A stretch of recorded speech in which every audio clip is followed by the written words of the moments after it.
Bonjour. Allez, venez.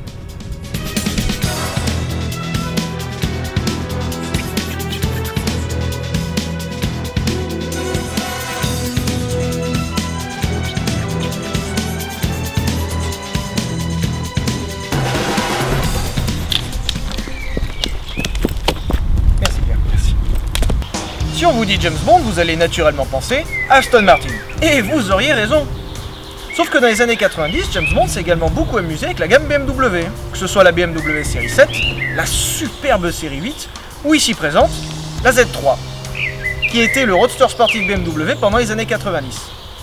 Enfin, sportif faut le dire vite quand même, parce qu'avec à son lancement 2 4 cylindres en ligne, dont le plus gros plafonne à 140 chevaux, on n'était pas sur une grosse sportivité quand même, hein, on était sur du paisible, hein. Quand même, hein, plutôt calme, hein. Comme quoi on peut être James Bond et puer la merde. Ouais, carrément ouais. Par contre je vois pas le rapport, placement de produit Z3, James Bond, j'ai pas compris. Bah, si tu veux, Mercedes au lancement du ML, ils avaient quand même un tyrannosaure.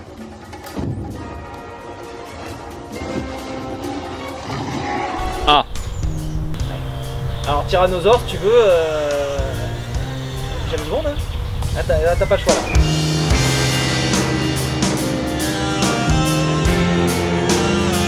Bref, et c'est seulement fin 96, soit 1 an et demi plus tard, que BMW se décide enfin à proposer la spécialité maison. Le drift? Non, le 6 cylindres en ligne. Le Z3 entre donc avec ce 2,8 litres dans la grande famille des BMW pur jus, avec le petit pendant de noblesse qui lui manquait. Pour autant, ce 2,8 litres de 192 chevaux ne transforme pas le Z3 en dragster.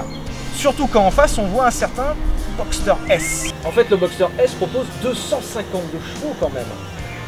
Il faudrait un moteur plus gros à mettre dans le Z3, quelque chose de plus costaud, mais je veux dire dans la gamme BMW en 96, il y a bien le 600 lignes de la M3, mais avec 321 chevaux.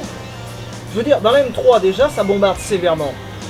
Et dans un Z beaucoup plus léger, non, c'est pas possible. Non, bah non. Non. Non.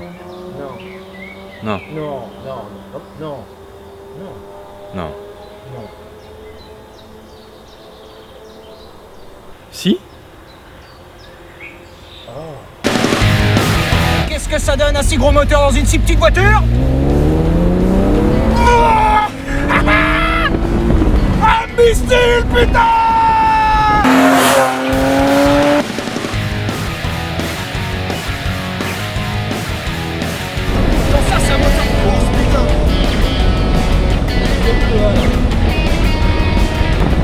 Le cabriolet, c'est profiter de la vie, c'est un peu comme la moto pour conduire. On profite, on est à quoi? 55 km/h et on s'amuse. Dans l'air, bonjour. Ah. C'est qui? Et accessoirement, le cabriolet.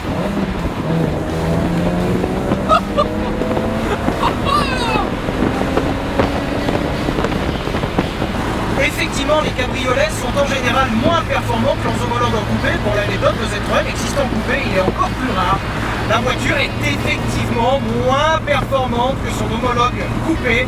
Après, ça doit jouer sincèrement à 1 seconde aux 400 km départ arrêté. Étant donné qu'il nous manque un bout, ça fait une voiture qui est quand même moins rigide et fatalement plus lourde puisqu'on doit intégrer des renforts dans les portes et dans le châssis.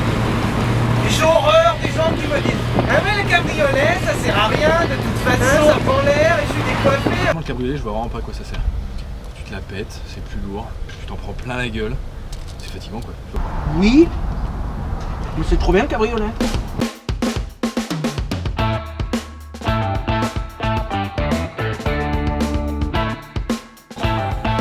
Et on retrouve ce 600 lignes dans une déclinaison spéciale développée initialement pour la M3 qui développe 321 chevaux pour seulement 3,2 litres. Ça peut paraître pas grand chose, mais en 96, il n'y avait pas beaucoup de monde qui rentrait dans ce club. Hein. Je veux dire, la Ferrari F50, la Lamborghini Diablo, la Ferrari 355, la 360 Modena et Titine. En fait, pour tout vous dire, la maison mère, ils croyaient moyen au Z3. Ils se sont dit, on va pas trop mettre d'argent dedans parce qu'à tous les coups, ça va pas marcher. Bon, en vrai, ça a marché. Sauf qu'ils ont repris tous les éléments existants chez BMW pour créer une voiture à partir de trucs déjà existants. Ce qui donne que niveau comportement, bah ouais. tu mettrais un fer à repasser sur du bitume, ça te donnerait la même chose. Comment vous dire que le Z3M est exceptionnel? Tout de suite pour vous, un indice.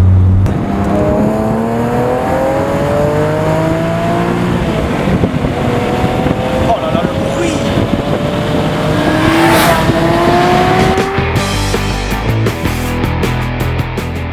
Dans le Z3, vous ne pourrez voyager qu'à deux, et voyager léger, surtout avec l'option chargeur CD qui vous ampute environ un quart du coffre.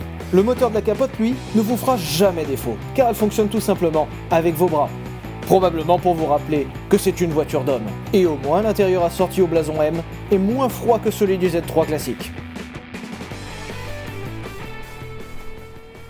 Le Z3M est terrifiant. Terrifiant mais surtout vachement cool. Parce que dans l'ensemble, aucune béquille électronique pour nous aider. Et je trouve ça magnifique qu'on ait pu vendre des engins sauvages comme ça, en liberté et en toute légalité. Alors courez chez votre banquier, vous allez vous prendre un prêt des familles. Surtout vous les achetez vite, il en reste plus beaucoup. 4000 je crois. Allez, à bientôt sur Villebrequin.